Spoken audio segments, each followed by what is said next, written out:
प्यारे विद्यार्थियों, हमारे द्वारा हिंदी की कार्यपुस्तिका के साथ साथ गणित और अंग्रेजी की कार्यपुस्तिका भी करवाई जा रही है। आप चैनल की प्लेलिस्ट में जाकर उन सभी कार्यपुस्तिका की वीडियो देख सकते हो।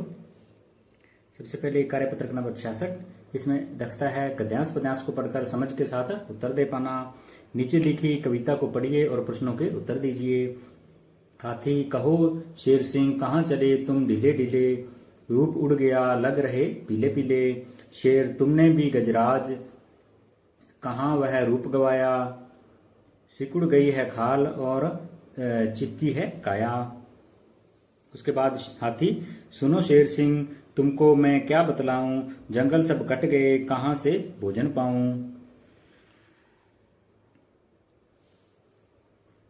शेर जंगल सब कट गए मित्र कोई ताकत खोई, भूखा मैं मर रहा मित्र सब ताकत खोई। हाथी जंगल सब कट गए किस तरह पानी बरसे, पानी भर भर सूंड नहाने को मन तरसे। अब करेंगे प्रश्नोत्तर।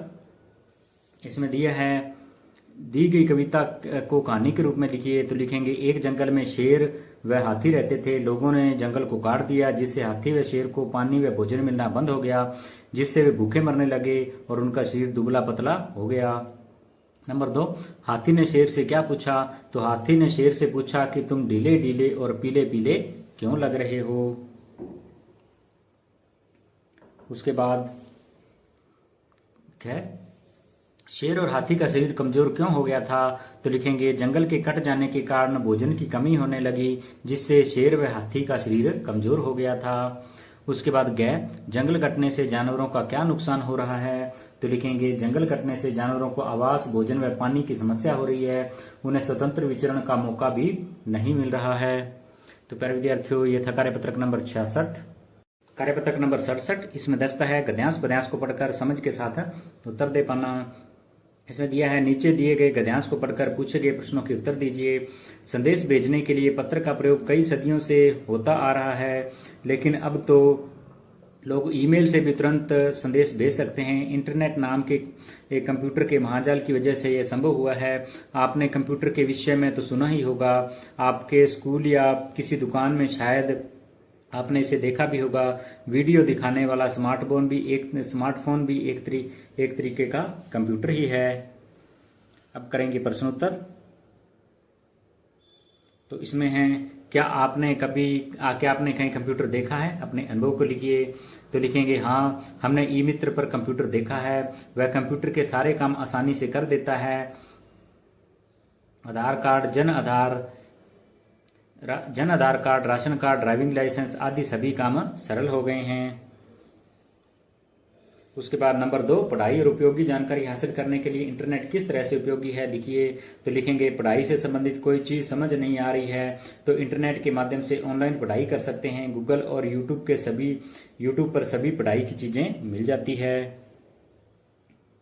उसके बाद नंबर 3, ईमेल को और क्या कहते हैं। तो इलेक्ट्रॉनिक मेल। यदि आपको अपना ईमेल पता तैयार करना है तो अपने पते के लिए क्या नाम चुनोगे। तो आपको अपना नाम लिख देना है, फिर यहाँ पे कोई गिनती के शब्द लिख देने हैं, जैसे 1 2 3 4 5 मैंने गिनती लिख दी है, अंक लिख दिए, फिर @gmail.com।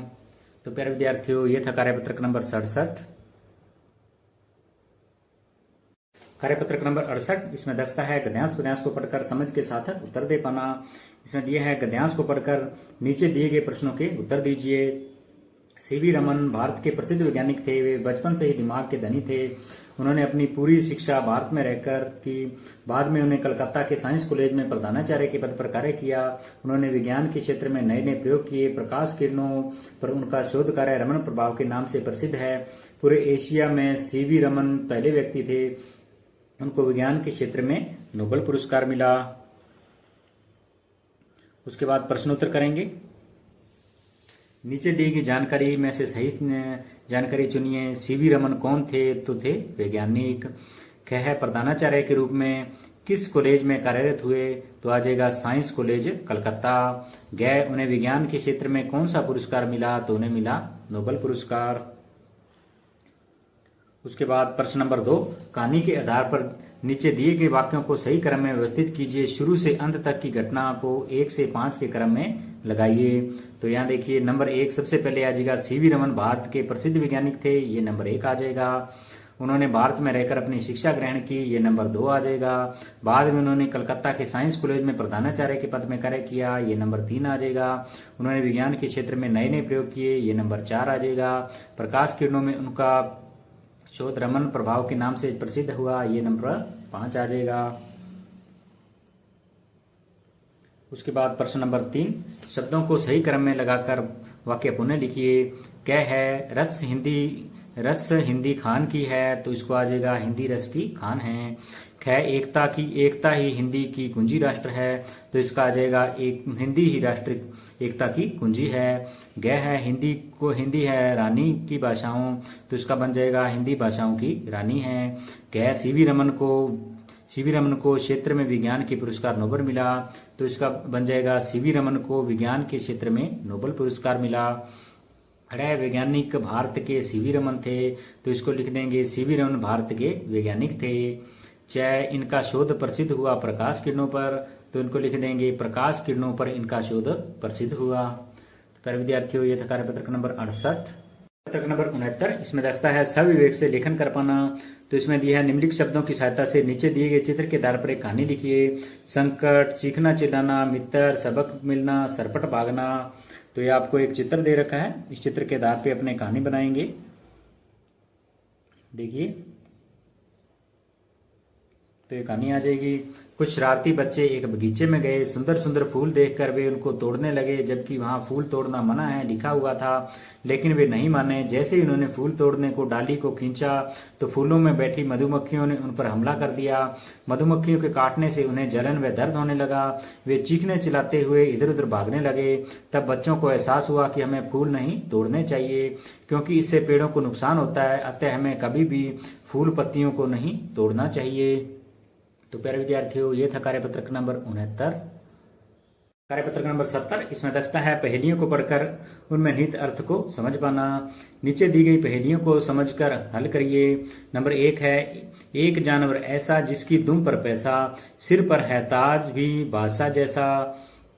नंबर 2 पक्षी एक देखा अलबेला, पंख बिना उड़ रहा अकेला, बांध गले में लंबी डोर, आसमान पर नापे छोर। फिर आगे बात पूरी कीजिए। आगे अंडे से एक चूजा निकला, उसने कुतिया से पूछा क्या तुम मेरी माँ हो? कुतिया बोली नहीं, मेरे तो 4 पैर है, तुम्हारी माँ के तो 2 पैर हैं। उसके बाद ये लड़की है। आगे चूजा क्या तुम मेरी माँ हो? लड़की नहीं, मेरे तो 2 हाथ 2 पैर हैं, तुम्हारी माँ के तो 2 पैर हैं। उसके बाद ये कबूतर है। कबूतर से चूजा बोलता है क्या तुम मेरी माँ हो? कबूतर कहता है नहीं, मेरी आवाज तो गुटरुकू है, तुम्हारी माँ कुकड़ुकू करती है। उसके बाद चूजा मुर्गी से पूछता है चूजा तुम कुक कुक करती हो, तुम ही मेरी माँ हो? मुर्गी हाँ हाँ, मैं ही तुम्हारी माँ हूँ। आकलन नंबर 12 इसमें दिया है निम्नलिखित गद्यांश को पढ़कर नीचे लिखे प्रश्नों के उत्तर लिखिए। तो इसमें अपने को लिखा है एक बार स्वामी विवेकानंद अमेरिका में भ्रमण कर रहे थे। एक जगह से गुजरते हुए उन्होंने पुल पर खड़े कुछ लड़कों को नदी में तैर रहे अंडे के छिलके पर बंदूक से निशाना लगाते देखा। किसी भी लड़के का एक भी निशाना सही नहीं लग रहा था। तब स्वामी जी ने एक लड़के से बंदूक ली और खुद निशाना लगाने लगे। उन्होंने पहला निशाना लगाया और बिल्कुल सही लगा। फिर एक के बाद एक उन्होंने 12 निशाने लगाए और बिल्कुल सही लगे। यह देखकर लड़कों को बहुत आश्चर्य हुआ और उन्होंने पूछा आप कैसे कर लेते हैं? स्वामी जी बोले जो भी कर रहे हो अपना पूरा दिमाग एक काम में लगाओ। अगर तुम विश्वास लगा रहे हो तो तुम ध्यान रखो अपने लक्ष्य पर होना चाहिए, तब तुम कभी चूकोगे नहीं। अगर तुम अपना पाठ पढ़ रहे हो तो सिर्फ पाठ के बारे में सोचो, तभी तुम्हें सफलता मिलेगी। मेरे देश के बच्चों को यही सिखाया जाता है। उसके बाद प्रश्नोत्तर करेंगे। विवेकानंद भ्रमण कर रहे थे तो अमेरिका में विवेकानंद ने निशाने लगाए 12 निशाने, उनके निशाने लगे तो पूरे 12 सही लगे। उसके बाद नंबर 4 लड़के निशाना लगा रहे थे तो आ जाएगा तैरते अंडों के छिलकों पर। नंबर 5 लड़कों का निशाना सही क्यों नहीं लग रहा था तो आ जाएगा क्योंकि इनका दिमाग पूरी तरह से अंडों पर नहीं था।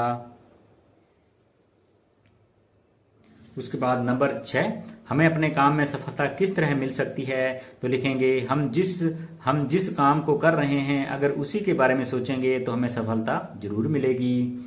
उसके बाद नंबर 7 निम्नलिखित वाक्यों में रेखांकित सर्वनाम शब्दों के सही भेद पर सही का निशान लगाइए। जैसे कह है मैं हॉकी का मैच देखने गया तो मैं आ जाएगा पुरुषवाचक। कह है कल राजू से मिलने कोई आया था तो ये आ जाएगा अनिश्चयवाचक। गह है यह मेरा घर है तो यह आ जाएगा पुरुषवाचक। उसके बाद नंबर 8 ईमेल का दूसरा नाम लिखिए तो आ जाएगा इलेक्ट्रॉनिक मेल। तो प्यारे विद्यार्थियों ये था आकलन नंबर 12। यह पत्रक नंबर 71। इसमें दक्षता है गद्यांश पद्यांश को पढ़कर समझ के साथ उत्तर दे पाना। इसमें दिया है निम्नलिखित अनुच्छेद को पढ़कर दिए गए प्रश्नों के उत्तर दीजिए। शिमला के मार रोड पर जनरल पोस्ट ऑफिस है। उसी पोस्ट ऑफिस के एक कमरे में डाक छांटने का काम चल रहा है। धूप का बजा लेते हुए 2 पैकर्स और 3 महिला डाकिया फटाफट डाक छांटने का काम कर रहे हैं। पिन कोड का पत्र पहुंचाने में खास महत्व होता है। पत्र में शहर के नाम के बाद लिखे पिन अंक को पिन कोड कहते हैं। पिन कोड 6 अंक का होता है। पुराने समय में कबूतरों के द्वारा संदेश भेजे जाते थे। जब संचार और परिवहन के साधन कम थे, हरकारे पैदल ही आम आदमी तक चिट्ठी पहुंचाने का काम करते थे। आज संदेश भेजने के नए नए साधन उपलब्ध हो गए हैं। डाक पहुंचाने में हवाई जहाज, पानी के जहाज और जाने कौन कौन से साधन इस्तेमाल किए जा रहे हैं। अब लोग नई तकनीकों जैसे ईमेल आदि से जुड़ गए हैं। अपनी बात कोई भी व्यक्ति तुरंत दुनिया के किसी भी कोने तक पहुंचा सकता है। अब पढ़ेंगे प्रश्नोत्तर। इसमें दिया है पत्र में पिन कोड कितने अंक का होता है तो 6 अंक का। आज हम संचार के कौन कौन से साधनों का प्रयोग करते हैं लिखिए। तो टेलीफोन, मोबाइल फोन, दूरदर्शन, समाचार पत्र। नंबर 3 है दिए गए शब्दों के अर्थ लिखिए। छांटना, अलग करना, गुनगुनी, सुहावनी, परिवहन, यातायात, हरकारे, डाकिया, तकनीकी, प्रविधिक, ईमेल, इलेक्ट्रॉनिक मेल। नंबर 4 है बॉक्स में दिए गए शब्दों का प्रयोग कर वाक्य को पूरा कीजिए। तो इसमें मोबाइल फोन बिना तारों का टेलीफोन है। ईमेल इंटरनेट द्वारा भेजा जाता है। उसके बाद नंबर 5 अगर आप किसी को पत्र लिखते हैं तो पते में यह जानकारी किस क्रम में लिखते हैं तो अपन लिखेंगे पहले घर का पता, फिर गली मोहल्ले का नाम, फिर गांव कस्बे शहर का नाम, खंड का नाम और अंत में राज्य का नाम। पर विद्यार्थियों ये था कार्यपत्रक नंबर 71। पत्रक नंबर 72 इसमें दक्षता है अनुच्छेद को पढ़कर उत्तर दे पाना। इसमें दिए गए अनुच्छेद को पढ़कर प्रश्नों के उत्तर दीजिए। चित्तौड़गढ़ शूरवीरों का शहर है जो पहाड़ी पर बने दुर्ग के लिए प्रसिद्ध है। उत्तर भारत के सबसे महत्वपूर्ण किलों में से एक चित्तौड़गढ़ का किला राजपूतों के साहस, त्याग और बलिदान का प्रतीक है। चित्तौड़गढ़ का यह किला राजपूतों की वीरता तथा नारी की अद्वितीय साहस की ढेर सारी कहानियों का गवाह है। चित्तौड़गढ़ मेवाड़ की राजधानी थी। चित्तौड़गढ़ के दुर्ग को विश्व विरासत स्थल घोषित किया गया है। इसे सभी दुर्गों का सिरमौर भी कहा जाता है। यह किला बेड़च नदी के किनारे बना है। दुनिया भर के लोग यहाँ के किले को देखने के लिए आते हैं। उसके बाद प्रश्नोत्तर करेंगे। चित्तौड़गढ़ है तो यह शूरवीरों का शहर। नंबर 2 चित्तौड़गढ़ राजधानी था तो यह था मेवाड़ की। नंबर 3 चित्तौड़गढ़ किसके लिए प्रसिद्ध है तो लिखेंगे पहाड़ी पर बने दुर्ग के लिए। नंबर 4 चित्तौड़गढ़ का किला कौन सी नदी के किनारे स्थित है तो आ जाएगा बेड़च नदी के किनारे। उसके बाद नंबर 5 चित्तौड़गढ़ भारत के किस राज्य में है तो है राजस्थान राज्य में। फिर नंबर 6 अर्थ लिखकर वाक्य बनाइए। साहस का अर्थ होगा वीरता तो बना देंगे लक्ष्मीबाई के साहस को देखकर दुश्मनों के पसीने छूट गए। बलिदान का अर्थ होगा त्याग तो भगत सिंह ने देश के लिए अपना बलिदान दिया। शूरवीर का हो जाएगा योद्धा तो इसका वाक्य हो जाएगा महाराणा प्रताप मेवाड़ के शूरवीर थे। विश्व का हो जाएगा संसार, इसका वाक्य आ जाएगा विश्व में भारत सबसे सुंदर देश है। उसके बाद प्रश्न नंबर 7 चित्तौड़गढ़ का किला किसका प्रतीक है? तो आ जाएगा चित्तौड़गढ़ का किला राजपूतों के साहस, त्याग और बलिदान का प्रतीक है। नंबर 8, दिए गए शब्दों के समानार्थी शब्द लिखिए। साहस का हो जाएगा वीरता, अद्वितीय का अनोखा, सिरमौर का सिर का ताज। तो प्यारे विद्यार्थियों, ये था कार्यपत्रक नंबर 72। कार्यपत्रक नंबर 73, इसमें दक्षता है गद्यांश पद्यांश को पढ़कर समझ के साथ उत्तर दे पाना। इसमें दिया है दिए गए संवाद को पढ़कर प्रश्नों के उत्तर दीजिए। पवन, दिवाली पर तुम्हारी कितनी छुट्टियां हैं? समीर, हमारी 1 सप्ताह की छुट्टियां हैं। पवन, तब तो बड़ा मजा आएगा तुम्हें। समीर, इस बार मैं खूब पटाखे खरीदूंगा। पवन, मैं बिल्कुल पटाखे नहीं चलाऊंगा। समीर, पर क्यों? पवन, पटाखों से प्रदूषण फैलता है। समीर, पटाखों के बिना दिवाली का मजा ही क्या। समीर, पटाखों से निकलने वाला धुआं हमारे स्वास्थ्य को नुकसान पहुंचाता है। समीर, वैसे मेरे दादाजी को भी पटाखे पसंद नहीं। पटाखों से सांस और आंखों की बीमारियां बढ़ जाती है। पवन, तब तू सब जानता है तो। समीर, ठीक है, मैं भी इस साल पटाखे नहीं चलाऊंगा। अब करेंगे प्रश्नोत्तर। प्रदूषण क्या है? तो आ जाएगा वायु, जल, मिट्टी आदि में अवांछित तत्वों का मिल जाना प्रदूषण कहलाता है। नंबर 2, कौन कौन से प्रदूषण से हम और हमारी धरती प्रदूषित हो रही है? तो लिख देंगे वायु प्रदूषण, जल प्रदूषण, भू प्रदूषण, ध्वनि प्रदूषण। नंबर 3, हम प्रदूषण को कैसे रोक सकते हैं? तो लिखेंगे सभी लोगों को जागरूक कर इसके दुष्प्रभावों के बारे में बताकर। उसके बाद प्रश्न नंबर 4,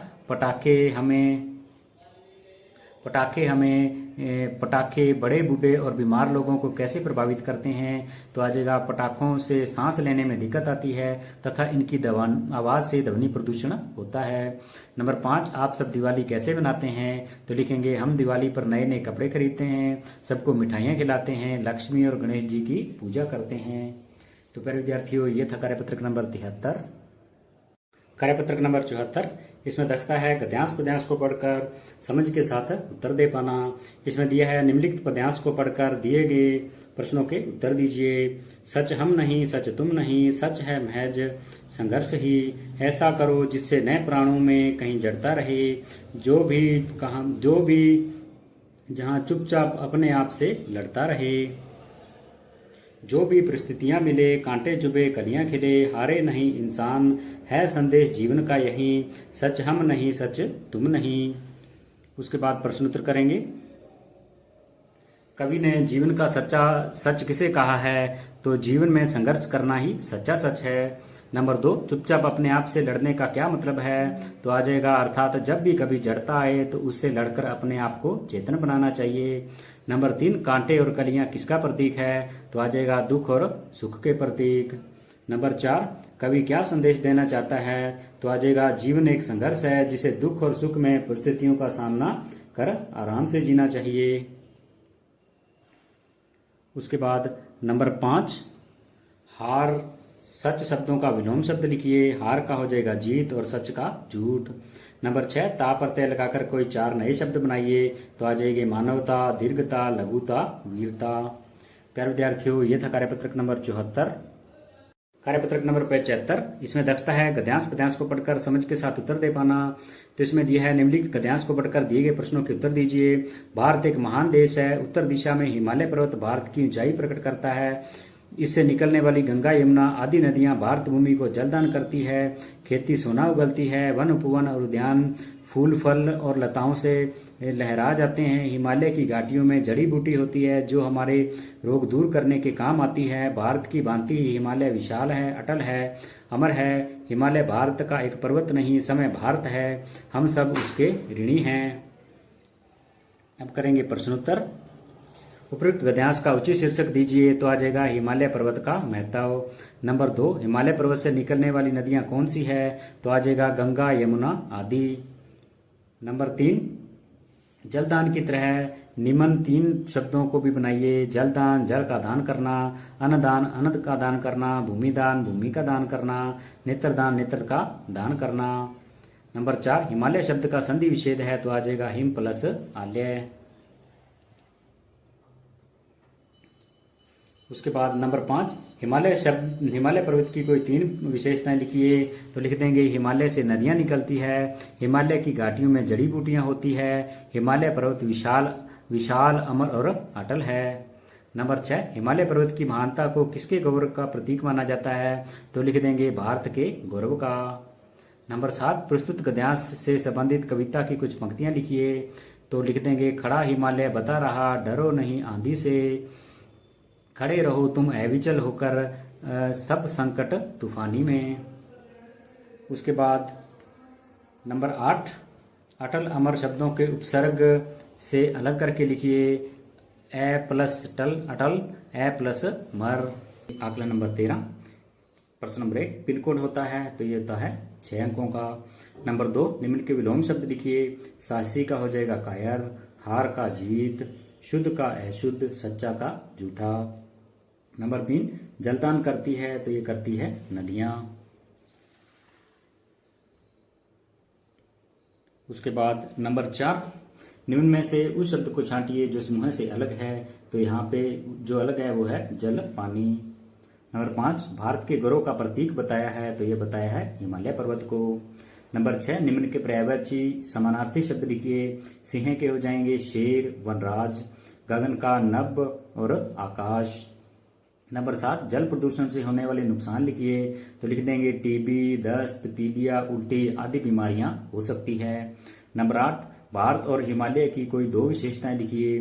तो लिख देंगे दोनों ही महान हैं, दोनों ही अमर, अटल और विशाल है।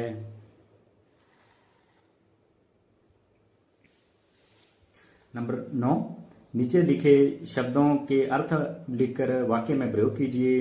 अद्वितीय का हो जाएगा अर्थ अनोखा, तो वाक्य हो जाएगा अयोध्या में अद्वितीय राम मंदिर बन रहा है। कायर का अर्थ हो जाएगा डरपोक, तो वाक्य हो जाएगा इसका कायर व्यक्ति कभी जीत नहीं सकता।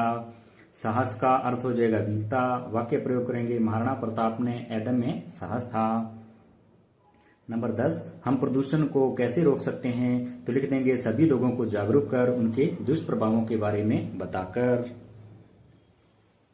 उसके बाद प्रश्न नंबर 17, नीचे लिखे संवाद को आगे बढ़ाइए। चौक, मैं चौक हूँ, श्याम पट लिखने के काम आता हूँ। डस्टर, मैं भी श्याम पट पर ही काम आता हूँ लेकिन लिखने के नहीं। चौक, मेरे बाद तुम्हारा काम आता है। डस्टर, मैं ही श्याम पट को तुम्हारे लिए लिखने योग्य बनाता हूँ। चौक, हाँ ये बात तो सही है। डस्टर, हम दोनों के बिना श्याम पट बेकार है। प्यारे विद्यार्थियों, ये था आकलन नंबर 13। पत्रक नंबर 76, इसमें दक्षता है आसपास की वस्तुओं को देखकर उपयोगिता को समझ पाना। नीचे लिखे चित्र को ध्यान से देखिए और पूछे गए प्रश्नों के उत्तर दीजिए।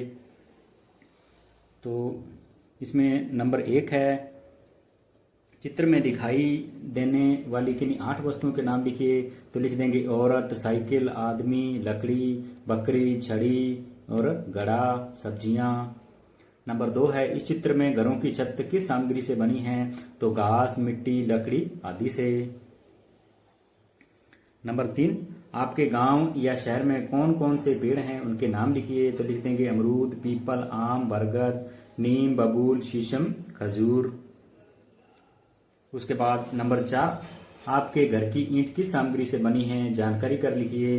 तो लिख देंगे ईंट, सीमेंट, बजरी, लोहे का सरिया आदि। नंबर 5, घरों के किवाड़, खिड़की किस सामग्री से बनते हैं लिखिए। तो लिख देंगे लकड़ी व लोहे से। प्यारे विद्यार्थियों, ये था कार्यपत्रक नंबर 76। कार्यपत्रक नंबर 77, इसमें दक्षता है समाचार पत्र को समझकर पढ़ना और निष्कर्ष निकाल पाना। इसमें दिया है समाचार को पत्र को पढ़कर दिए गए प्रश्नों के उत्तर दीजिए। जयपुर 17 अगस्त रविवार तड़के हादसा लगभग 4-5 बजे हुआ। दिल्ली रोड पर पुलिस चौकी के पास सड़क से गुजरते किसी वाहन ने मादा लंगूर को चपेट में ले लिया। उससे लिपटा बच्चा भी वाहन तले ना आ जाए इसलिए लोगों ने बच्चे को सड़क के किनारे कर दिया। लोगों ने फल दिए पर उसने देखा तक नहीं, रह रहकर मृत मां के पास जाता रहा। लोग उसे हटाते रहे पर वह नहीं माना। आखिर दोपहर लगभग 1 बजे लोगों ने लंगूर के झुंड में उसे ले जाकर छोड़ दिया। वहां एक दूसरी माता लंगूर ने अपने बच्चों को हटाकर उसे संभाला तो वह उसे चिपक गया। अब करेंगे प्रश्नोत्तर। यह समाचार प्रकाशित हुआ है तो यह हुआ है 17 अगस्त को। हादसा हुआ था रविवार को। यह समाचार कहाँ से प्रकाशित हुआ है? जयपुर से। यह खबर किसके बारे में है? सड़क हादसे के बारे में। लंगूर के बच्चे ने लोगों की दी हुई चीजें क्यों नहीं खाई? क्योंकि उसको अपनी मां के पास जाना था। उसके बाद नंबर 6, आप घटनास्थल पर होते तो क्या करते? अपने विचार लिखिए। तो लिख देंगे उस बच्चे को वन विभाग को सौंप देते जिससे उसकी देखभाल हो जाती। नंबर 7, सड़क दुर्घटनाओं में हर दिन बहुत से जानवर मर जाते हैं। इन दुर्घटनाओं को रोकने के लिए आप अपनी ओर से क्या सुझाव देना चाहेंगे? लिखिए। तो लिखेंगे हमें गाड़ी धीमी गति से चलानी चाहिए, अनावश्यक हॉर्न नहीं बजाना चाहिए जिससे जानवर डर जाते हैं। तो प्यारे विद्यार्थियों, ये था कार्यपत्रक नंबर 77। कार्यपत्रक नंबर 78, इसमें दक्षता है कहानी कविता पढ़ी सुनी का अपने शब्दों में वर्णन कर पाना। इसमें दिया है यह कविता पढ़िए। पूछ रही मछली कछुए से क्या लगते हो मेरे? सांप पूछता कछुए से हाल चाल क्या तेरे? सूरज ने धरती से पूछा लगा रही क्यों फेरा? धरती ने सागर से पूछा क्यों मुझको है घेरा? तो आगे अपने को दिया है, यहाँ सभी एक दूसरे से कुछ न कुछ सवाल पूछ रहे हैं। आप कल्पना करके ऊपर पूछे गए प्रश्नों के उत्तर में दो दो पंक्तियां लिखिए। आगे कछुए ने मछली से कहा होगा, कछुए ने कहा होगा हम दोनों पानी में साथ साथ रहते हैं तो भाई बहन हुए। कछुए ने सांप से कहा होगा, कछुए ने कहा होगा कि मैं आराम से पानी के अंदर मस्त हूँ। धरती ने सूरज से कहा होगा कि यह मेरा काम है क्योंकि इससे दिन रात होते हैं, लोगों को आराम करने का समय मिलता है।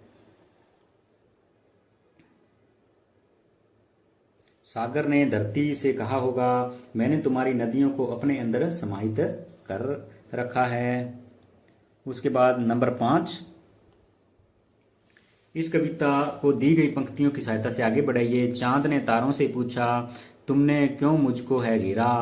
बादल ने पर्वत से पूछा तुम क्यों इतने ऊंचे और तनते हो? पेड़ ने छाया से पूछा तुम कहाँ तक फैली हो? तो प्यारे विद्यार्थियों, ये था कार्यपत्रक नंबर 78। कार्यपत्रक नंबर 79, इसमें दक्षता है व्यवहारिक व्याकरण। वाक्यों में संज्ञा को पढ़कर समझ पाना। इसमें दिया है निम्नलिखित गद्यांश को पढ़कर दिए गए प्रश्नों के उत्तर लिखिए। सादगी से भरा जीवन व्यक्ति की महानता का प्रतीक है। यदि सादगी से भरा जीवन उच्च आदर्शों व विचारों से युक्त हो तो सोने पर सुहागा हो जाता है। सादगी से भरा जीवन व्यक्ति को लोभ लालच आडंबर तथा प्रदर्शन की भावना से दूर रखता है तो उसके विचार उसके मन को पवित्र तथा निष्कपट बना देते हैं। आगे दिया है निम्न शब्दों के विलोम लिखिए तथा उनसे भाववाचक संज्ञा भी बनाइए। तो भरा का विलोम हो जाएगा खाली, तो भाववाचक संज्ञा हो जाएगी भराई। दूर का विलोम पास और संज्ञा भाववाचक संज्ञा हो जाएगी दूरी। प्रस्तुत गद्यांश का उचित शीर्षक लिखिए सादगी भरा जीवन। आगे व्यक्ति की महानता का प्रतीक है तो है सादा जीवन। नंबर 4, निष्कपट शब्द का अर्थ है कपट रहित।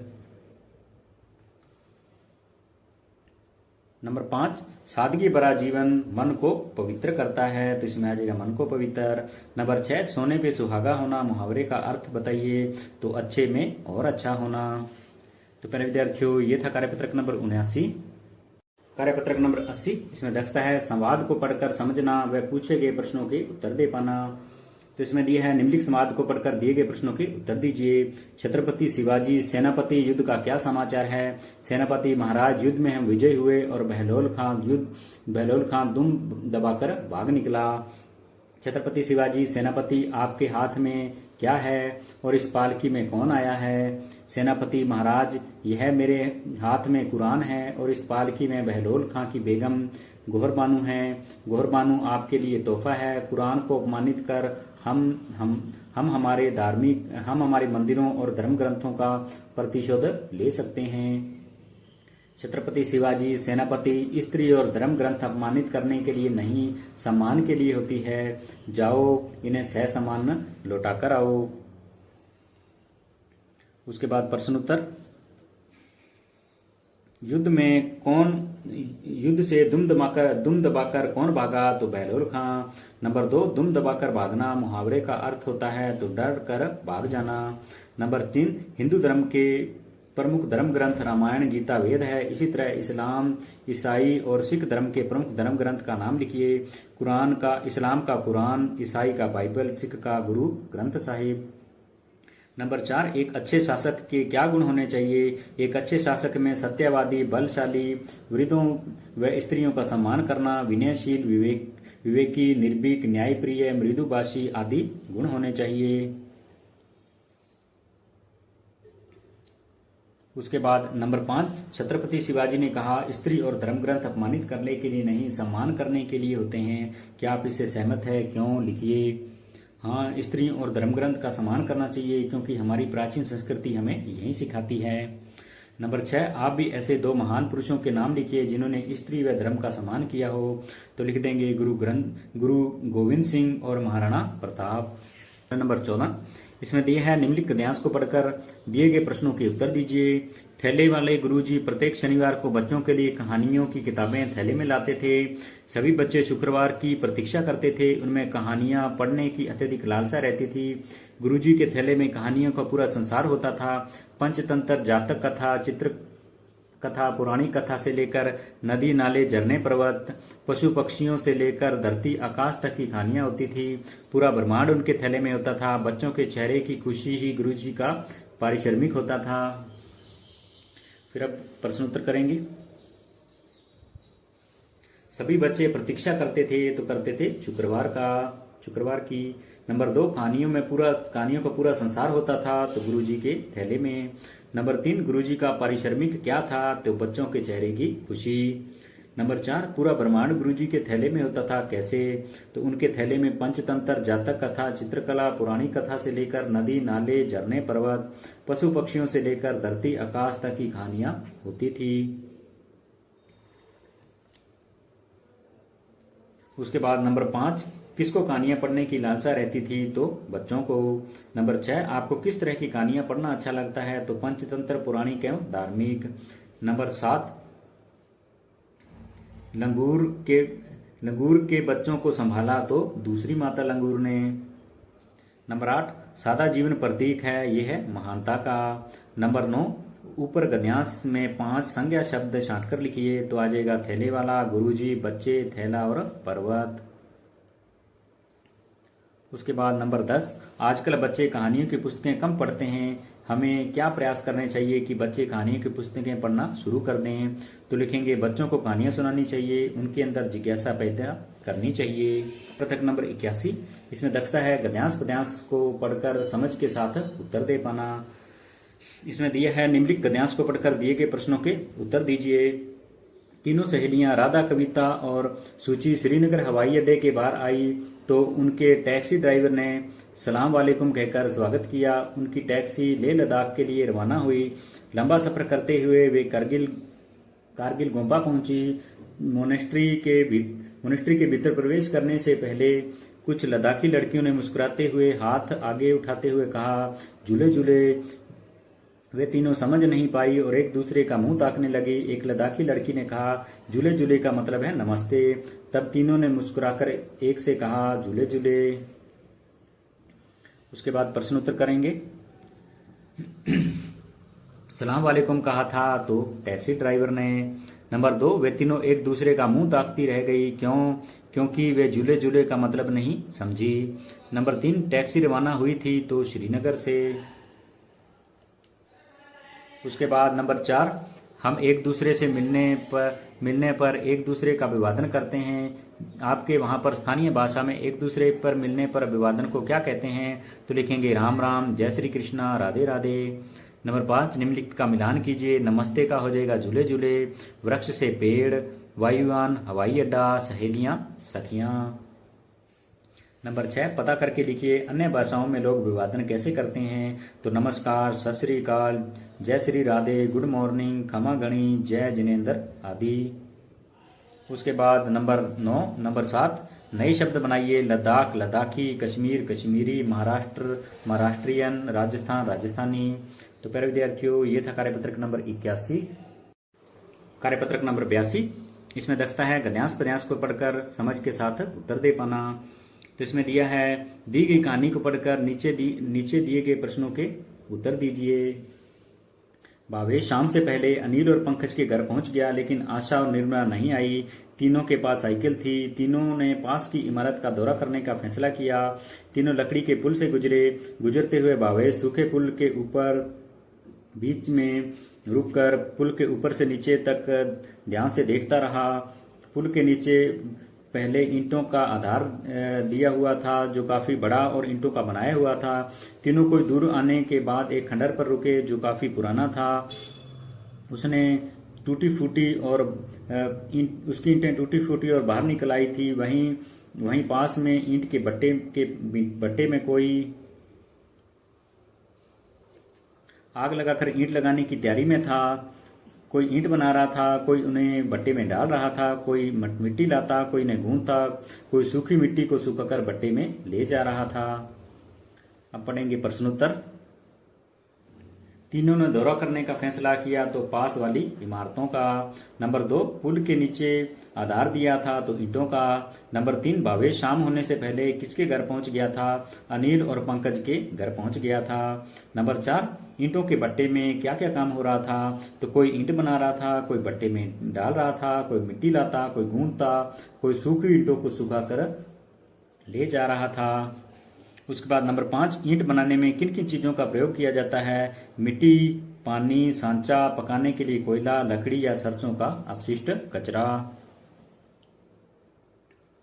उसके बाद नंबर 6, दिए गए शब्दों के अर्थ लिखिए। खंडर, जीर्ण शीर्ण, गूंथना, मिलाना, इमारत का भवन, निर्माण का रचना करना। नंबर 7, मिट्टी से ईंट बनती है, इसके अलावा मिट्टी से और क्या क्या वस्तुएं बनती है, उन्हें सूचीबद्ध कीजिए। तो मटके, कलश, फूलदान, खिलौने, दीपक, कुल्हड़, बर्तन, गुलदान और सिरोही। तो प्यारे विद्यार्थियों, ये था कार्यपत्रक नंबर 82। कार्यपत्रक नंबर 83, इसमें दक्षता है विधा परिवर्तन कर लिख पाना। नीचे कविता दी गई है, लेकिन कविता में कुछ वाक्य अधूरे हैं। आप अपने मन से अधूरी कविता को इस प्रकार पूरी करें कि एक मजेदार कविता बन जाए। आप उसमें नई पंक्तियां भी जोड़ सकते हैं। तो दिया है तीकोना तुम समोसे भाई, तुमने सारी चीजें खाई, आलू और प्याज खाया सारा मसाला, मुंह तो छोटा सा है लेकिन तेल सारा पी डाला। तीकों ने तुम समोसे भाई, गर्मा गर्म खाया है सब कुछ, चाय मांगते सब भाई, गर्मा गर्म खाया है सब कुछ, फिर भी खूब खाया, सबने मुंह में आग लगाई, समझ न आई तेरी लीला, आनन फानन बचा लिया सब, खाई तुमने चटनी, तीकों ने तुम समोसे भाई। फिर बाद में इधर अपने इसका कहानी रूपांतरण करेंगे। कहानी रूपांतरण आ जाएगा। अरे समोसे भाई, तुम्हारा आकार तिकोना होता है, फिर भी तुमने सारी चीजें जैसे आलू, प्याज, मसाला सभी को खा लिया। तुम्हारा मुंह छोटा सा है, फिर भी तुमने सारा तेल पी लिया। लोगों ने तुम्हें गरम गरम खाया, फिर भी गरम गरम चाय मांगते हैं। सबको गरम गरम लग रहे हो, फिर भी खूब खाते हैं। सबके मुंह में मिर्च लग रही है, फिर भी खाए जा रहे हैं। फिर भी खाए जा रहे हैं। चटनी के साथ खाकर तुरंत पचा भी लेते हैं। तुम ऐसे तिकोने समोसे भाई हो। उसके बाद अपने को दिया है 20 कचौरी पूड़ी 30, दही बड़े खाई 31, 3 बार रबड़ी खाई, खीर कटोरे भर खाई, सब्जी खाई कटोरी भर के, लाला सब कुछ खा कर के, बोले यूं मचल कर के, भरपेट नहीं खिलाया है, भूखा मुझे उठाया है। फिर इसका कहानी रूपांतरण आ जाएगा। लाला खाना खाने बैठा तो उसने 20 कचौरी 30 पूड़ी खाई, 3 बार रबड़ी खाई, कटोरी भर के खीर और कटोरी भर सब्जी खाई। तब भी लाला मचल रहे हैं और कह रहे हैं कि मुझे पेट भरकर खाना नहीं खिलाया, मुझे भूखा ही उठा दिया। तो प्यारे विद्यार्थियों, ये था कार्यपत्रक नंबर 83। कार्यपत्रक नंबर 84, इसमें दक्षता है व्यवहारिक व्याकरण, क्रिया शब्दों को पढ़कर समझ पाना। नंबर 1, उचित क्रिया शब्दों से वाक्यों को पूरा कीजिए। क है भैया आप मुझे दिन पर क्या दोगे, देना का हो जाएगा दोगे। ख रोहित जोर जोर से हंसने लगा। ग विपिन कहानी पढ़ रहा है। घ आराध्या सीढ़ियों पर कूद रहा है। आराध्या अरे आंधी में पेड़ टूट गया। उसके बाद नंबर 2, उचित क्रिया विशेषण का उपयोग करके वाक्य को पुनः लिखिए। गाय बैठी है तो आ जाएगा गाय धीरे से बैठी है। ख बच्चा सो रहा है तो लिख देंगे बच्चा आराम से सो रहा है। ग मुझे कुल्फी पसंद है तो लिख देंगे मुझे ठंडी कुल्फी पसंद है। घ चपरासी ने घंटी बजाई तो लिख देंगे चपरासी ने घंटी जोर से बजाई।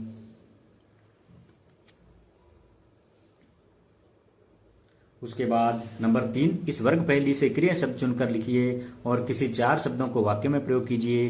तो लिख देंगे सजाना, निकला, सुनना, दौड़, बनाएगा, जाना, गाना, जीतना, गर्जना, खेलेंगे। तो इससे अपने वाक्य बनाएंगे। मुझे अपने घर को सजाना पसंद है। नंबर 2, हमारे विद्यालय की टीम जीत गई। बच्चे दौड़ रहे हैं और मोहन कविता सुना रहा है। तो प्यारे विद्यार्थियों, यह था कार्यपत्रक नंबर 84। कार्यपत्रक नंबर 85, इसमें दक्षता है गद्यांश पद्यांश को पढ़कर समझ के साथ उत्तर दे पाना। नीचे दिए गद्यांश को पढ़कर प्रश्नों के उत्तर दीजिए। अंबर पर छा जाओ बादल, धरती सरस बनाओ बादल, रिमझिम राग सुनाओ बादल, नाचो बादल गाओ बादल, तुम जल के भरपूर खजाने, युग युग से जाने पहचाने, कालिदास के मेघदूत तुम, वर्षा ऋतु के अगरदूत तुम। अब प्रश्न उत्तर करेंगे। बादल शब्द का पर्यायवाची है तो है वारिद। नंबर 2, सरस में सह उपसर्ग लगा है। आप भी सह उपसर्ग लगाकर 4 शब्द बनाइए। तो बना देंगे सफल, सजग, सह परिवार, सपूत। नंबर 3, कवि बादलों से क्या क्या करने को कह रहे हैं। तो लिख देंगे धरती को सरस बनाने के लिए, रिमझिम राग सुनाने के लिए, नाचने और गाने के लिए। नंबर 4, कवि ने बादलों को किन किन नामों से पुकारा है। तो कालिदास के मेघदूत और वर्षा ऋतु का अगरदूत। नंबर 5, इस कविता को उचित शीर्षक दीजिए। तो आ जाएगा बादल। नंबर 6, रिक्त स्थान की पूर्ति शब्द भरकर रखी करिए। तुम जल के भरपूर खजाने, युग युग से जाने पहचाने। उसके बाद नंबर 7, कवि कालिदास ने बादलों से संबंधित कौन सी पुस्तक लिखी है। तो लिखी है मेघदूत। अगला नंबर 15, इसमें दिया है निम्नलिखित गद्यांश को ध्यानपूर्वक पढ़कर नीचे लिखे प्रश्नों के उत्तर दीजिए। एक दिन 3 साल का बालक अपने पिताजी की वर्कशॉप में खेल रहा था। खेलते खेलते वह अपने पिताजी के रखे हुए नुकीले औजारों पर जा गिरा। उसकी दोनों आंखों में चोट आई जिससे उसे दिखाई देना बंद हो गया। वह बालक पढ़ना चाहता था किंतु उस समय दृष्टिहीन लोग केवल उभरे हुए अक्षरों को ही पहचान सकते थे। 12 बिंदुओं वाला तरीका भी था। वह बालक सरल विधि की खोज में जुट गया और उसने एक दिन 6 बिंदुओं वाली लिपि की खोज कर दी। इस बालक का नाम लुई ब्रेल था। इन्हीं के नाम पर इस लिपि का नाम ब्रेल लिपि पड़ा। आज पूरे विश्व में ब्रेल लिपि ने दृष्टिहीन लोगों को पढ़ा लिखा कर नया जीवन दिया है। अब करेंगे प्रश्न उत्तर। नया बच्चा वर्कशॉप पर खेल रहा था। नंबर 2, बालक के गिरने पर दोनों आंखों में चोट आई। नंबर 3, बालक का नाम था लुई ब्रेल। नंबर 4, दृष्टिहीन बालक आज पढ़ रहे हैं ब्रेल लिपि से। नंबर 5, ब्रेल लिपि का उपयोग कौन करते हैं और क्यों। इसमें आ जाएगा दृष्टिहीन लोग, क्योंकि इसे स्पर्श द्वारा सीखा जाता है। उसके बाद नंबर 6, खेलते समय हमें किन किन बातों का ध्यान रखना चाहिए। तो अपने आसपास कोई नुकीली चीज न हो, ध्यानपूर्वक खेलना चाहिए। फिर नंबर 7, बहुवचन लिखिए। इसमें एक है लाख का हो जाएगा लाखों, अक्षर का हो जाएगा अक्षरों। नंबर 8, नए शब्द बनाइए। इसमें नंबर 1 है लिख का हो जाएगा लिखाई, दृष्टि का दृष्टिहीन। नंबर 9, पर्यायवाची शब्द लिखिए। बादल के हो जाएंगे जलद और वारिद, धरती के वसुंधरा और धरा। उसके बाद नंबर 10, अपनी पसंद की कोई एक कविता लिखिए। तो लिखेंगे हम भारत के वीर जवान, ऊंची रहे हमारी शान, हमको प्यारा हिंदुस्तान, ये है हमारी आन बान शान। पत्रक नंबर 86, इसमें दिया है दक्षता है विज्ञापन को पढ़कर निष्कर्ष निकाल पाना। नीचे दिए गए विज्ञापन को पढ़ें और दिए गए प्रश्नों का उत्तर दें। ये अपने को विज्ञापन दिया हुआ है, तारीख है 15/12/2023। चित्रकला प्रतियोगिता, 3 सबसे बड़े इनाम, प्रथम पुरस्कार 3000 रुपये, द्वितीय पुरस्कार 2000 रुपये, तृतीय पुरस्कार 1500 रुपये। सोमवार 9 से 12 तक। पहली से 5वीं कक्षा के विद्यार्थियों के लिए स्थान है सवाई मानसिंह इंडोर स्टेडियम, जनपथ, जयपुर, राजस्थान 30/20/05। उसके बाद प्रश्न उत्तर करेंगे। यह प्रतियोगिता किस कार्यक्रम के लिए है? तो ये चित्रकला के लिए। नंबर 2, यह कार्यक्रम किस स्थान पर आयोजित किया जा रहा है? तो सवाई मानसिंह इंडोर स्टेडियम, जनपथ, जयपुर, राजस्थान। नंबर 3, कौन कौन सी कक्षा के विद्यार्थी इसमें भाग ले सकते हैं? तो पहली से 5वीं कक्षा के विद्यार्थी। नंबर 4, कार्यक्रम का समय क्या है? तो 12 से 9। कुल कितने रुपए का पुरस्कार दिया जाएगा? तो 6500 रुपये। आपके विद्यालय में कौन कौन सी प्रतियोगिताएं होती है? तो चित्रकला प्रतियोगिता, निबंध प्रतियोगिता, सुलेख व श्रुतिलेख प्रतियोगिता। प्रश्न नंबर 7, कला शब्द का प्रयोग कर तीन नए शब्द बनाइए। तो लोक कला से साहित्य कला, चित्रकला, जैसे लोक कला, साहित्य कला, चित्रकला, पाक कला। नंबर 8, दिए गए शब्दों के अर्थ बताइए। प्रथम, पहला, स्टेडियम, मैदान, इनाम, पुरस्कार, प्रतियोगिता, स्पर्धा। तो प्यारे विद्यार्थियों, ये था कार्यपत्रक नंबर 86। कार्यपत्रक 87, इसमें दक्षता है गद्यांश पद्यांश को पढ़कर समझ के साथ उत्तर दे पाना। निम्नलिखित कहानी को पढ़कर दिए गए प्रश्नों के उत्तर लिखिए। इसमें दिया है, हरे भरे पहाड़ पर बकरियां चरने जाती और दूसरे तीसरे रोज एक न एक बकरी कम हो जाती। भेड़िए की इस दुर्दशा से तंग आकर चरवाहे ने वह बकरियां चराना बंद कर दिया और बकरियों ने भी मौत से बचने के लिए बाड़े में कैद रहकर जुगाली करना ही श्रेष्ठ समझा। लेकिन जाने क्यों एक युवा बकरी को यह बंधन पसंद नहीं आया। अत्याचारी से यूं कब तक प्राणों की रक्षा की जा सकेगी? वह पहाड़ से उतरकर किसी रोज बाड़े में भी कूद सकता है। शिकारी के भय से स्तुर्मुख रेत में गर्दन छुपा लेता है, तब क्या शिकारी उसे बख्श देगा? इन विचारों से ओतप्रोत वह हसरत भरी निगाहों से पर्वत की ओर देखती रही। साथियों ने उसे आंखों आंखों में समझाने का प्रयत्न किया कि वह ऐसे मूर्खतापूर्ण विचारों को मन में नहीं लाए। भेड़िए के मुंह अपना खून लग चुका है, वह अपनी आदत से बाज नहीं आएगा। अब करेंगे प्रश्न उत्तर। चरवाहे ने बकरी चराना बंद किया तो भेड़िए के डर से। नंबर 2, बंधन पसंद नहीं आया बकरी को। नंबर 3, भेड़िए के डर से चरने नहीं जाने पर युवा बकरी क्या सोचने लगी? अत्याचारी से यूं कब तक प्राणों की रक्षा की जा सकती है? उसके बाद नंबर 4, गडरिया बकरियों को चराने के लिए कहाँ ले जाता था? तो हरे भरे पहाड़ पर। नंबर 5, इस गद्यांश में कौन कौन से जानवरों के नाम आए हैं? लिखिए। बकरी, भेड़िया, स्तुरमुर्ग, बाज। नंबर 6, यदि आप बकरी के स्थान होते पर तो क्या करते? तो हम चरवाहे के विचारों से संतुष्ट हो जाते।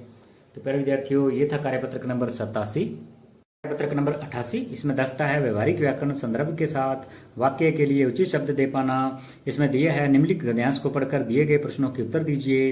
विपत्तियां तथा प्रतिकूल परिस्थितियां प्राय सभी के जीवन में आती है, किंतु सदाचारी व्यक्ति इनसे कभी विचलित नहीं होता। उसमें असीम धैर्य एवं सहनशीलता जैसे महान गुण होते हैं। परोपकार करना उनका स्वभाव होता है, लोग उस पर विश्वास करते हैं। सभा हो या समुदाय, सदाचार से युक्त व्यक्ति सर्वदा पूजा जाता है।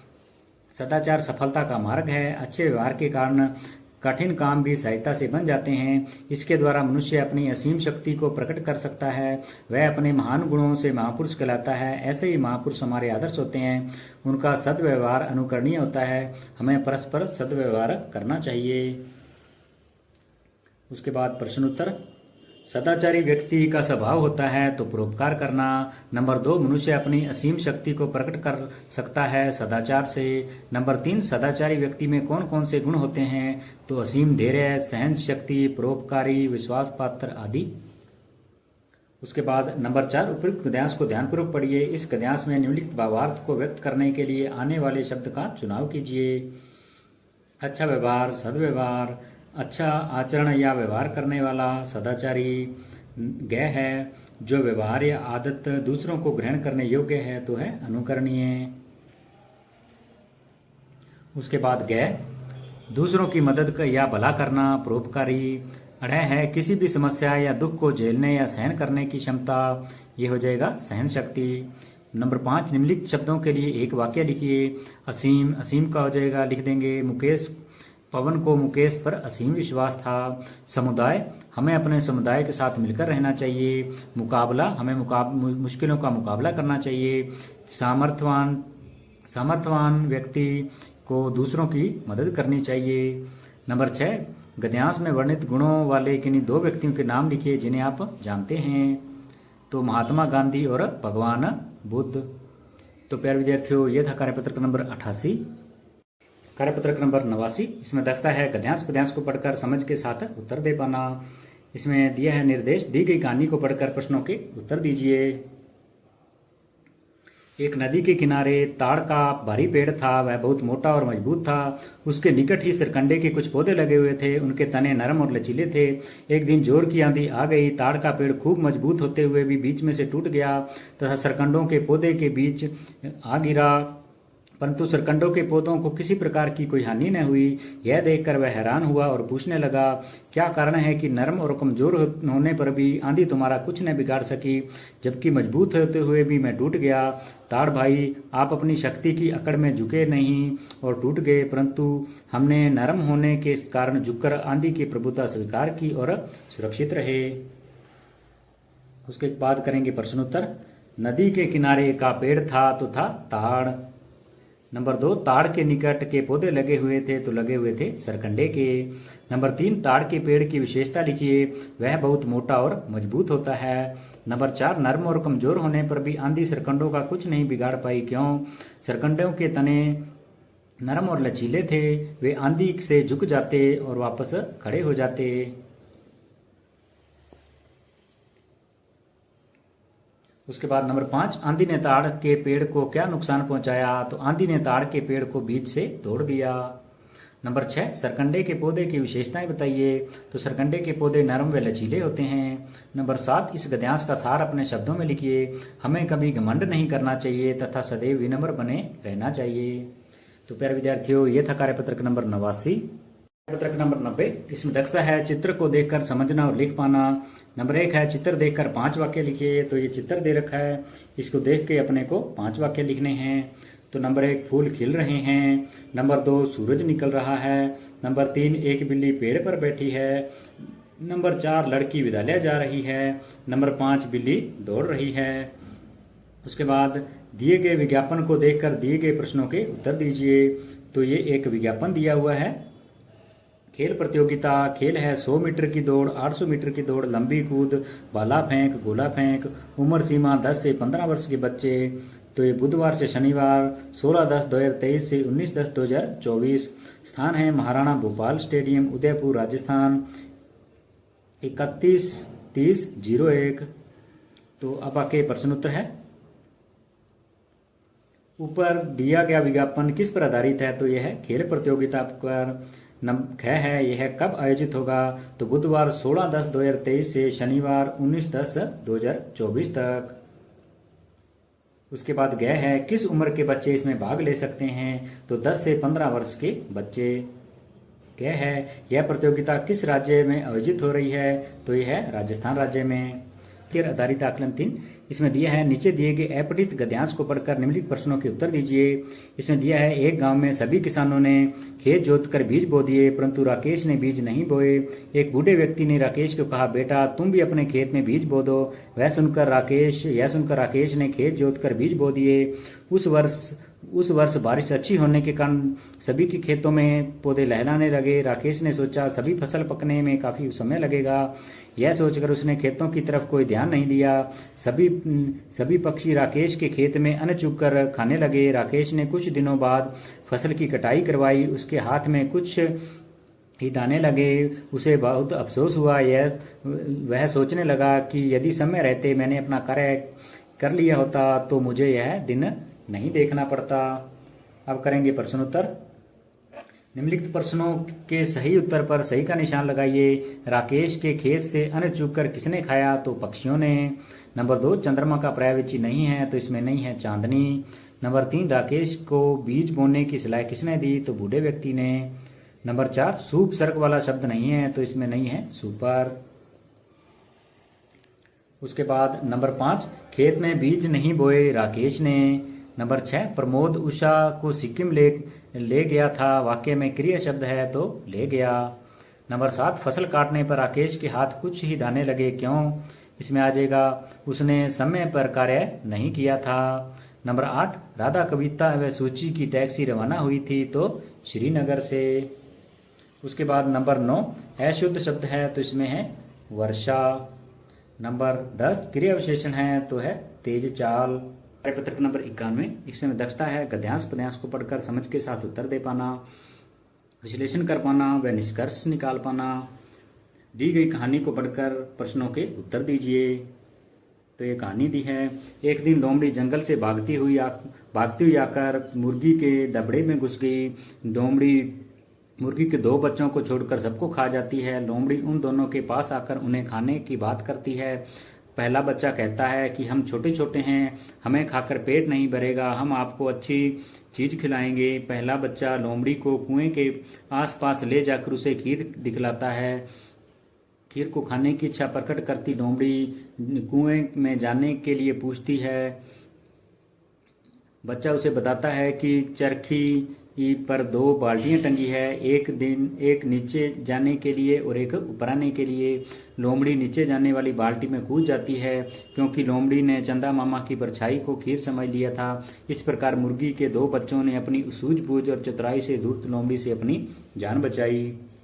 अब हम करेंगे प्रश्नोत्तर। इसमें दिया है मुर्गी, इसको लोमड़ी कर देना है। लोमड़ी घुस जाती है तो मुर्गी के दबड़े में। नंबर 2 मुर्गी ने खीर समझा तो कुएं में चंदा की परछाई को। नंबर 3 किसने किससे वह क्यों कहा, हम छोटे छोटे हैं, हमें खाकर पेट नहीं भरेगा, तो ये मुर्गी के 2 बच्चों ने लोमड़ी से अपनी जान बचाने के लिए कहा। नंबर 4 लोमड़ी नीचे जाने वाली बाल्टी में बैठ जाती है, क्यों?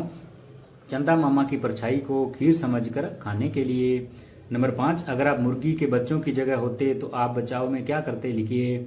तो हम जैसा उन्होंने किया हम भी ठीक वैसा ही करते।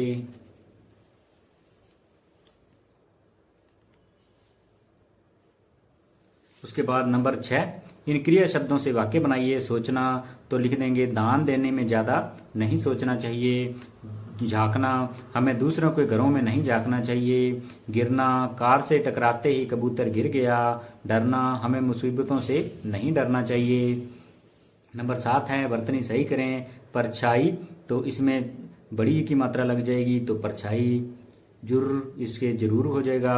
तारकीब, ये तरकीब हो जाएगा। बाल्टी, ये आधा ले आके बाल्टी हो जाएगा। तो प्यारे विद्यार्थियों, ये था कार्यपत्रक नंबर 91। कार्यपत्रक नंबर 92 इसमें दस्ता है गद्यांश पद्यांश को पढ़कर समझ के साथ उत्तर दे पाना। यह कविता पढ़िए। बड़े आलसी बालूराम सारे दिन करते आराम, बेच खा गए नई किताबें, जूते चप्पल और जुराबें, मास्टर जी का डंडा खाकर क्यों रोते अब चालू राम। हाथ हाथ पर रखकर बैठे रहते हैं ये दिन भर ऐंठे, इसलिए तो लोग इन्हें सब कहते हैं सब टालू राम। तो इसमें प्रश्नोत्तर करेंगे। इस कविता को आप क्या नाम देना चाहोगे, लिखिए। तो आलसी बालू। नंबर 2 बालूराम को कविता के कवि ने 2 और नाम दिए हैं, लिखिए। तो चालू राम और टालू राम। नंबर 3 इस कविता के भाव को अपने शब्दों में लिखिए। तो लिखेंगे बालू बहुत ही आलसी होता है, वह पूरे दिन ही सोता रहता है। नंबर 4 कवि द्वारा बालूराम को दिए वो 2 अन्य नामों का क्या कारण है, तो चालाक व आलसी होने के कारण। उसके बाद नंबर 5 आलस करने से क्या क्या नुकसान हो सकते हैं, लिखिए। तो लिखेंगे आलस से शरीर बेकार हो जाता है, हमारा काम समय पर पूरा नहीं होता, लोग विश्वास करना छोड़ देते हैं। तो प्यारे विद्यार्थियों, ये था कार्यपत्रक नंबर 92। कार्यपत्रक नंबर 93 इसमें दक्षता है गद्यांश पद्यांश को पढ़कर समझ के साथ उत्तर दे पाना। इसमें दिया है निम्नलिखित कहानी को पढ़कर दिए गए प्रश्नों के उत्तर दीजिए। तेनालीराम की चतुराई के बारे में अनेक कहानियां प्रसिद्ध है। कहा जाता है कि एक बार राजा कृष्णदेव राय किसी कारण तेनालीराम से नाराज हो गए। उन्होंने तेनालीराम को दरबार में बुलाया और क्रोध भरे स्वर से कहा, तेनालीराम तुम दरबार से चले जाओ और अब मुझे अपना मुंह न दिखाना। अगले ही दिन तेनालीराम दरबार में उपस्थित हुए, लेकिन उनका मुंह नकली चेहरे से ढका हुआ था। उन्हें देखकर सभी दरबारी हंसने लगे। राजा की दृष्टि उस पर गई और वे नाराज होकर बोले, मैंने तुम्हें मुंह न दिखाने का आदेश दिया था, फिर भी तुम आ गए। यह सुनकर तेनालीराम ने नम्रतापूर्वक कहा, महाराज मैंने तो आपके आदेश का पूरा पूरा पालन किया है। यह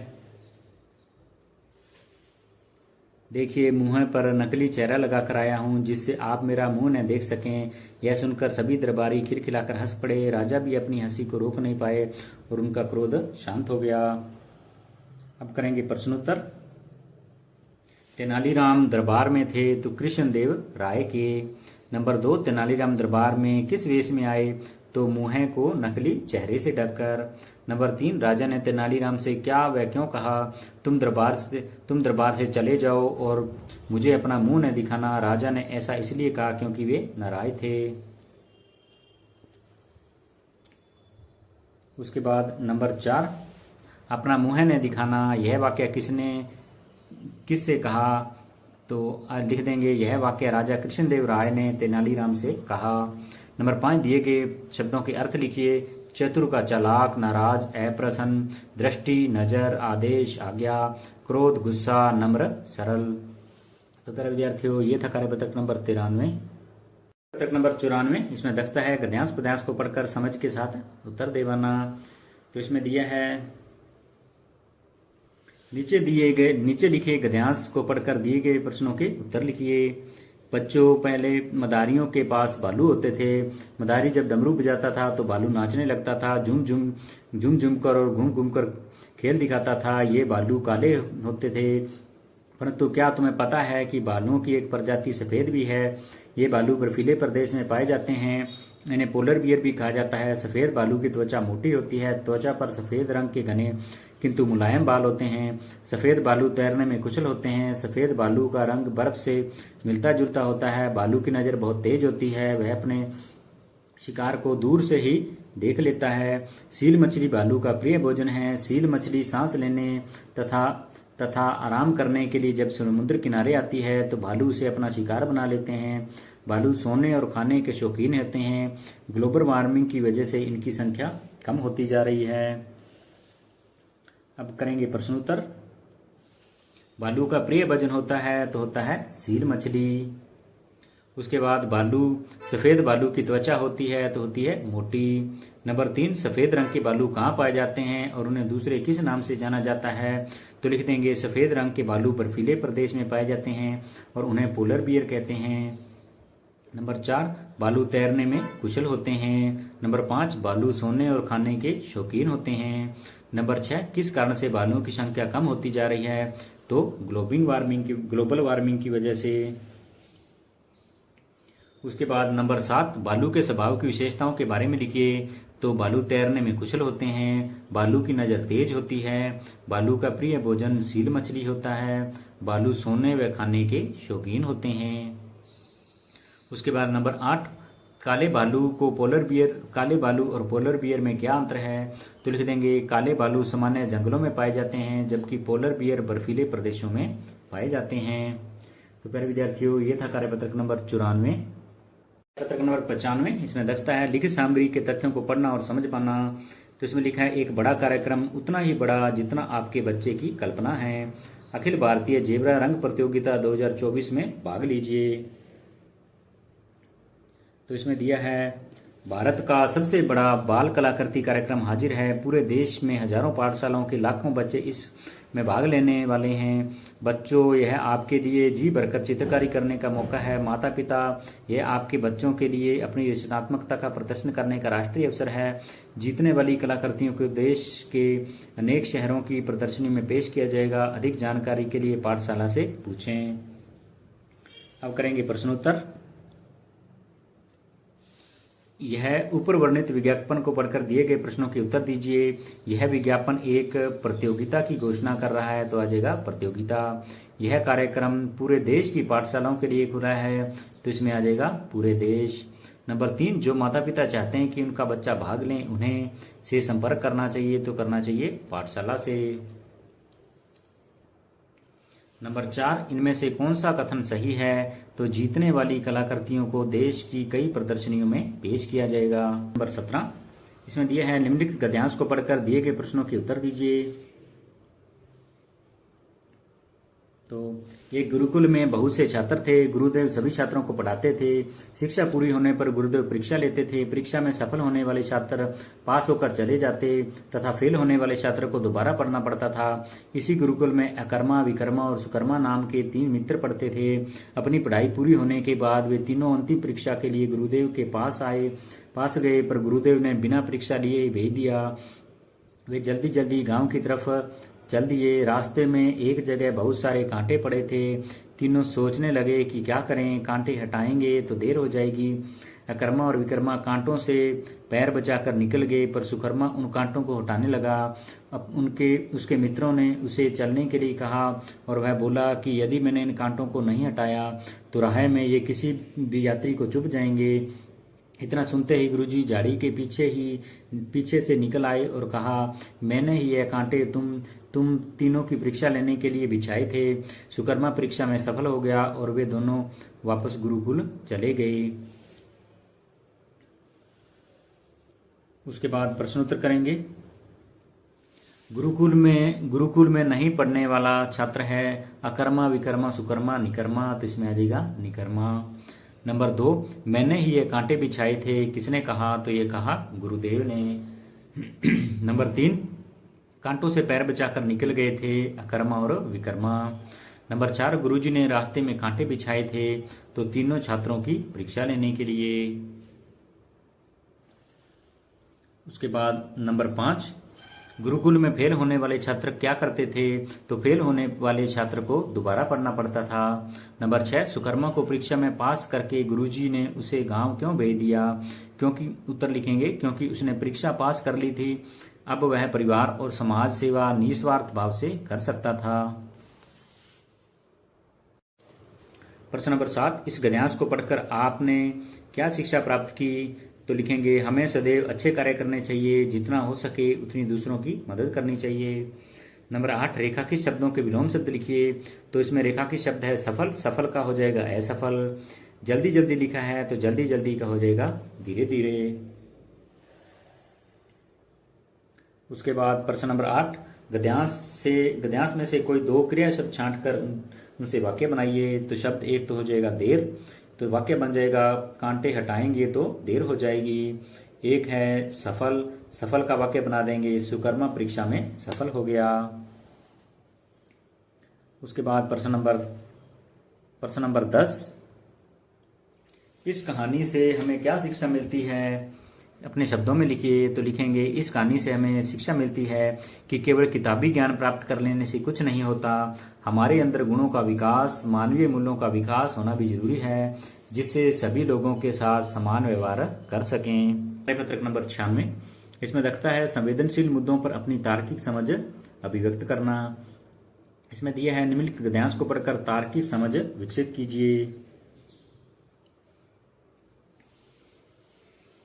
अरुणा 8वीं कक्षा की परीक्षा दे चुकी है। अरुणा के पिताजी दर्जी है। उनका कहना है कि अब अरुणा की शादी की जानी है, इसलिए उसे स्कूल की पढ़ाई छोड़ देनी चाहिए। उसे घर के काम के साथ दर्जी का काम सीखना शुरू कर देना चाहिए। जबकि अरुणा का कहना है कि उसे आगे स्कूल में जाकर पढ़ाई करनी है, उसे दर्जी के काम में रुचि नहीं है। इस काम और शादी से उसकी आगे की पढ़ाई में बाधा आ सकती है। उसके पिताजी का मानना है कि शादी और दर्जी का काम सीखना ज्यादा जरूरी है। आपकी इस बारे में क्या राय है? आप अरुणा तथा उसके पिताजी को क्या सलाह देंगे? इस विषय में अपने विचार को लिखिए। तो लिखेंगे हम अरुणा के पिताजी को सलाह देंगे कि अभी अरुणा की उम्र पढ़ने की है, इसलिए आपको शादी का ख्याल छोड़ देना चाहिए। हाँ, पढ़ाई के साथ साथ आप सिलाई का काम सिखा सकते हैं, जिससे भविष्य में उसके काम आएगी, परंतु अभी उसकी आयु पढ़ाई करने की है। आपको इसकी पढ़ाई पूरी करानी चाहिए। हमारी सरकार भी कहती है कि बेटी बचाओ बेटी पढ़ाओ। कम उम्र में शादी कर उसका जीवन नरक तुल्य क्यों बनाना चाहते हो? आज सरकार बच्चियों की पढ़ाई पर बहुत जोर दे रही है। अरुणा से भी कहेंगे कि पढ़ाई के साथ साथ अपने माता पिता के काम में हाथ बटाया करो, जिससे उनको कुछ मदद मिलेगी। तो प्यारे विद्यार्थियों, ये था कार्यपत्रक नंबर 96। कार्यपत्रक नंबर 97, इसमें दक्षता है देखी सुनी कहानियों का अपने शब्दों में वर्णन कर पाना। इसमें दिया है नंबर 1, क्या आप अपने दोस्तों के साथ गांव के आसपास या गांव में कहीं घूमने गए हो? अपने अनुभव शब्दों में लिखिए। तो लिखेंगे, रविवार के दिन हम 3 मित्र इकट्ठे हुए। सभी ने शहर से बाहर अंबा माता मंदिर जाने का तय किया। हम मंदिर तक मोटरसाइकिल से गए। मंदिर दर्शन के बाद हम वहां बने पार्क में पहुंच गए। पार्क में खूब झूले लगे हुए थे। वहां हमने साथ में लाया हुआ खाना खाया। शाम होते होते हम घर वापस आ गए। उसके बाद नंबर 2, आप अपने परिवार के साथ किसी मेले या हाट में गए होंगे, इसके बारे में लिखिए। तो लिखेंगे, इस बार हमारा पूरा परिवार दशहरा मेला देखने गया। यह मेला दशहरा मैदान में लगा हुआ था। मेले में खूब सारी दुकानें थी। मेले में खूब झूले भी लगे हुए थे। वहां हम अलग अलग झूलों में झूले। हमने खूब खिलौने खरीदे। मेला देखकर हम सभी खुश थे। उसके बाद नंबर 3,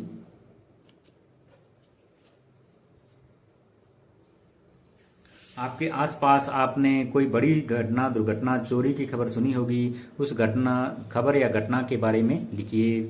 तो लिखेंगे, पिछले महीने हमारे गांव के पास मुख्य मार्ग पर एक बड़ी दुर्घटना घटित हो गई। यात्रियों से भरी बस का अचानक से आगे का टायर फट गया। सभी यात्री घबरा गए और डर के मारे यात्रियों की चीख निकल गई। ड्राइवर ने बड़ी सूझबूझ से काम लिया। ड्राइवर ने स्टीयरिंग को संभाल कर रखा और धीरे धीरे ब्रेक लगा दिए। बस सड़क से नीचे उतर गई। बस पेड़ से टकराने से बाल बाल बच गई। यह देखकर सभी यात्रियों की जान में जान आ गई। ड्राइवर की सूझबूझ से सभी सुरक्षित बच गए। सभी यात्रियों ने ड्राइवर को धन्यवाद दिया। तो प्यारे विद्यार्थियों, ये था कार्यपत्रक नंबर 97। कार्यपत्रक नंबर 98, इसमें दक्षता है गद्यांश को पढ़कर समझ के साथ उत्तर दे पाना। तो इसमें दिया है, दी गई कहानी को पढ़कर प्रश्नों के उत्तर दीजिए। तो इस कहानी को पढ़ेंगे।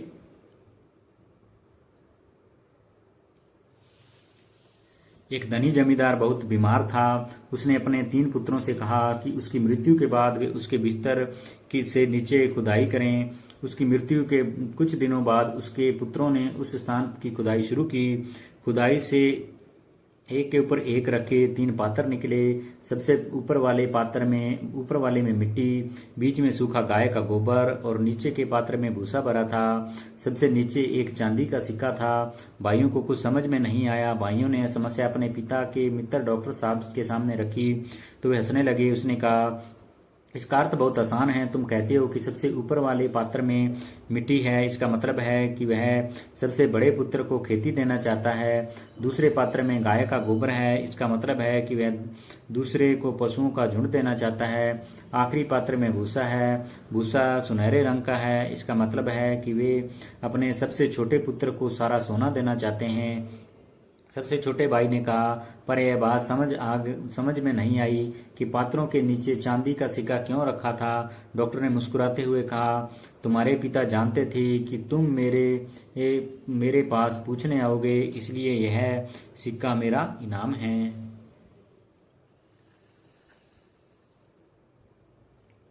उसके बाद प्रश्न उत्तर। नंबर 1, पशुओं का झुंड देना चाहते थे तो बीच वाले भाई के लिए। नंबर 2, जब भाइयों ने यह समस्या डॉक्टर के सामने रखी तो हंसने लगे। रखी शब्द का उपयोग जिस तरह इस वाक्य में किया गया है उसका अर्थ इनमें से किससे मिलता जुलता है तो प्रस्तुत की। नंबर 3, इस कहानी का उचित शीर्षक लिखिए तो चतुर जमींदार। नंबर 4, भाइयों ने अपनी समस्या किसको बताई तो अपने पिता के मित्र डॉक्टर साहब को। नंबर 5, यदि आप जमींदार के स्थान पर होते तो बंटवारा कैसे करते और क्यों। तो लिखेंगे यदि हम जमींदार के स्थान पर होते तो तीनों बेटों को जमीन, जानवर और सोने के बराबर 3-3 हिस्से करके बराबर बराबर बांट देते। तो प्यारे विद्यार्थियों, ये था कार्यपत्रक नंबर 98। कार्यपत्रक नंबर 99, इसमें दक्षता है गद्यांश पद्यांश को पढ़कर समझ के साथ उत्तर दे पाना। तो इसमें दिया है, कविता दी है, दी गई कविता को पढ़कर पढ़िए और इस पर आधारित प्रश्नों के उत्तर दीजिए। तो कविता दी है, हट पर बैठा चांद एक दिन माता से है बोला, सिलवा दो माँ मुझे ऊन का मोटा एक झिंगोला। सन सन चलती हवा रात भर जाड़े में मरता हूँ, ठिठुर ठिठुर कर किसी तरह यात्रा पूरी करता हूँ। जाड़े की जो बात ठीक है पर मैं तो डरती हूँ, एक नाप में कभी नहीं तुझको देखा करती हूँ। कभी एक अंगुल भर चौड़ा, कभी 1 फुट मोटा, बड़ा किसी दिन हो जाता है और किसी दिन छोटा। तो अब करेंगे प्रश्नोत्तर।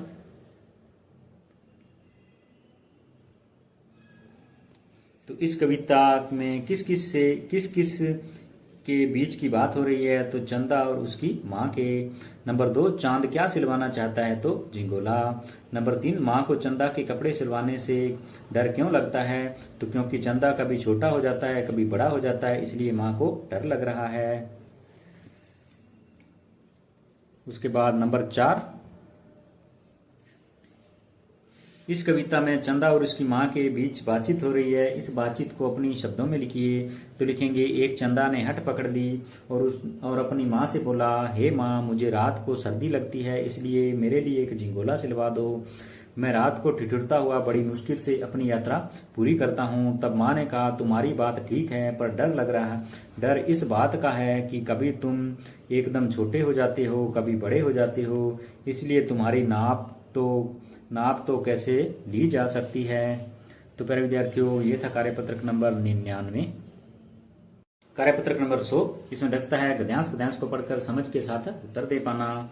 तो इसमें दिया है, दिए गए गद्यांश को पढ़कर समझते हुए प्रश्न बनाकर लिखिए। मेरे कमरे से बाहर जाने पर गिल्लू भी खिड़की की खुली जाली की राह बाहर चला गया। दिन भर गिलहरियों के झुंड का नेता बना, हर डाल पर उछलता कूदता रहा। मेरे पास बहुत से पशु पक्षी हैं पर उनको मुझसे लगाव भी कम है, परंतु उनमें से किसी को मेरे साथ मेरे थाली में खाने की हिम्मत नहीं है।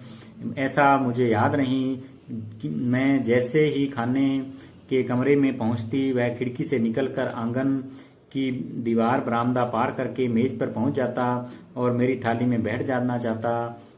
बड़ी मुश्किल से मैंने उसे थाली के पास बैठाना सिखाया, जहां बैठकर वह मेरी थाली में से एक एक चावल उठाकर बड़ी सफाई से खाता रहता। काजू उसकी प्रिय खाद्य वस्तु थी। अब करेंगे प्रश्नोत्तर।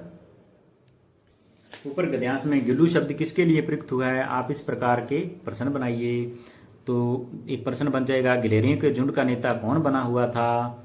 एक प्रश्न बन जाएगा, लेखिका के खाना खाने के लिए बैठने पर गिल्लू कहाँ बैठ जाता? एक प्रश्न बन जाएगा, लेखिका ने उसे कहाँ बैठाना सिखाया? एक प्रश्न बन जाएगा, गिल्लू की प्रिय खाद्य वस्तु क्या थी? नंबर 6, गिल्लू की प्रिय खाद्य वस्तु क्या थी? तो थी काजू। उसके बाद नंबर 7, आप भी प्रश्न संख्या 6 की तरह 2 प्रश्न बनाइए। तो एक गिल्लू नाम दिया गया था, चिड़िया को, गिलहरी को, मोर को, बाज को, तो ये दिया था गिलहरी को। नंबर 2, गिल्लू लेखिका की थाली में से उठाकर खाता था, तो खाता था चावल। नंबर 18, इसमें दिया है, निम्नलिखित गद्यांश को ध्यानपूर्वक पढ़कर पूछे गए प्रश्नों के उत्तर दीजिए।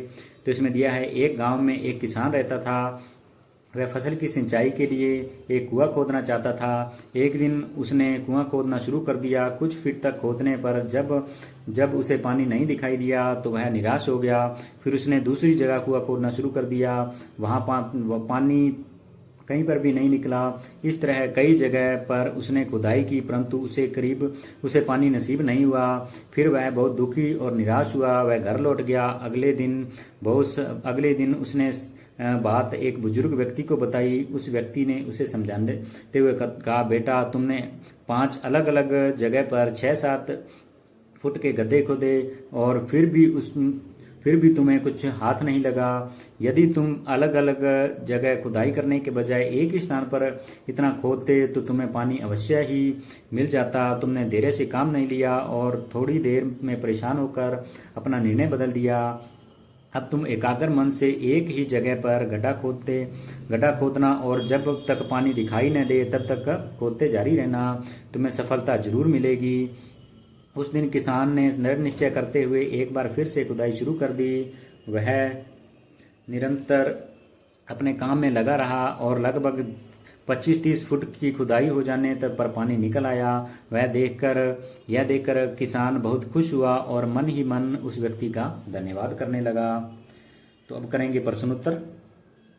किसान कुआं खोदना चाहता था तो फसल के लिए। नंबर 2, पानी निकल आया तो निकल आया 20-30 फीट एक जगह खोदने पर। नंबर 3, किसान कब निराश हुआ तो जब उसके द्वारा 6-7 फुट के कई कुआं खोद देने पर भी पानी नहीं निकला। उसके बाद नंबर 4, अलग अलग जगह 6-7 फुट खोदने पर भी पानी नहीं निकला, क्यों? तो लिखेंगे क्योंकि वह जहां पानी था वहां तक खुदाई नहीं कर बार बार नए गड्ढे खोदे जा रहा था। नंबर 5, हमें सफलता कब मिलेगी? तो लिखेंगे जब हम धैर्यपूर्वक अपने लक्ष्य को प्राप्त करने हेतु निरंतर प्रयासरत रहते हैं। नंबर 6, क्या परिवार में बुजुर्ग व्यक्तियों से सलाह लेना आवश्यक है, लाभदायक है, क्यों? तो लिखेंगे उन्हें अपने जीवन का अनुभव होता है। उनकी सलाह से किए गए काम में सदैव सफलता मिलती है। उसके बाद नंबर 7, इस गद्यांश से आपको क्या सीख मिलती है? तो लिखेंगे हमें किसी भी कार्य को करते समय धैर्य धारण कर निरंतर प्रयास करते रहना चाहिए। तो प्यारे विद्यार्थियों, ये था आकलन नंबर 18। यदि आपको मेरी मेहनत और वीडियो अच्छा लगा हो तो प्लीज चैनल को सब्सक्राइब करें, वीडियो को लाइक करें और अपने दोस्तों के साथ ज्यादा से ज्यादा शेयर करें। धन्यवाद।